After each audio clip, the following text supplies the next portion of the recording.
Hello guys, আবারও চলে এলাম একটা নতুন মিনি ব্লগ নিয়ে। আর আজকে ছিল আমার বান্ধবীর কলেজে একটা প্রোগ্রাম, তো সে আমাকে বলল আমাকে একটু সাজিয়ে দিবি। তাই আমি তাদের বাড়ি চলে আসি সাজাতে।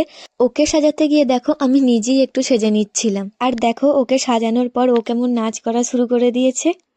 তারপর বাড়ি এসে দেখি বাবুও আমাদের বাড়ি চলে এসেছে। আর বাবুর সামনে ক্যামেরা অন করব আর ও কোনো খ্যাপামো করবে না, সেটা কখনো হয়? বাবুর সামনে ক্যামেরা অন করতেই দেখি ও ওর খ্যাপামো শুরু করে দিয়েছে। যাই হোক, আমরা তারপর চলে আসি একটু মাংসর দোকানে মাংস নিতে, কারণ আজকে রাত্রিরে বানাবো চিকেন স্যুপ। তো বাড়ি এসে এদিকে চিকেন স্যুপের জন্য যে যে উপকরণগুলো লাগবে সেগুলো কাটাকুটি করতে শুরু করে দিলাম। আর এদিকে আমার বোন বলল, দে দিদি ভাই আমিও তোকে একটু হেল্প করে দিই। আর দেখো ও কি সুন্দর পেঁয়াজ কলিগুলো কেটে দিচ্ছে।